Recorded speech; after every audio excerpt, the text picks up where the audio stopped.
Bonjour, à la une des quotidiens, paru ce mercredi 15 novembre 2017, la victoire du Sénégal contre l'Afrique du Sud a été largement traitée par les quotidiens.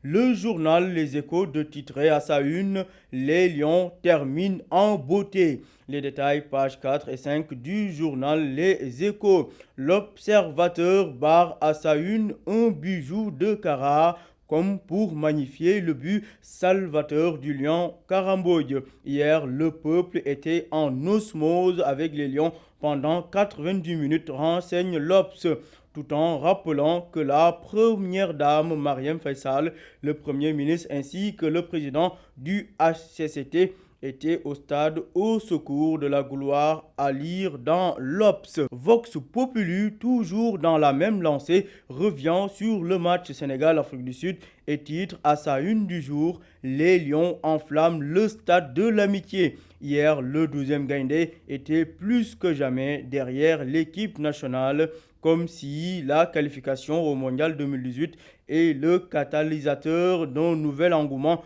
autour de l'équipe, nous dit Vox Pop.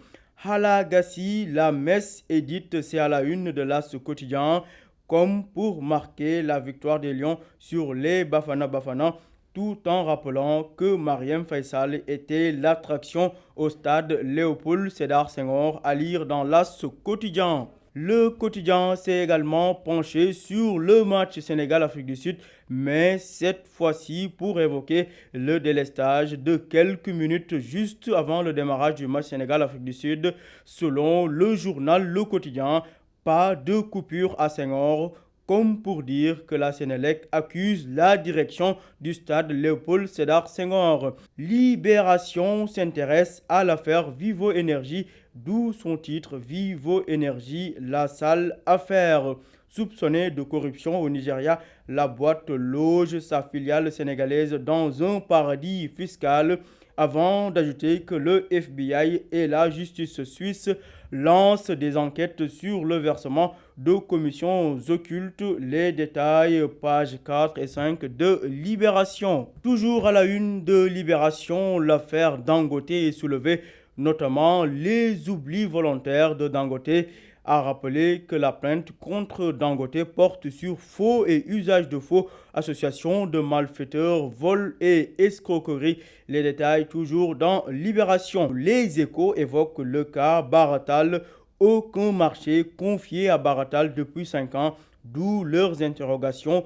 Que se passe-t-il entre Macky et Baratal? De son côté, Moussa Faye, conseiller politique du maire de Dakar, Khalifa Sall, confie: Khalifa Sall ne déférera à aucune convocation, à lire dans l'Obs.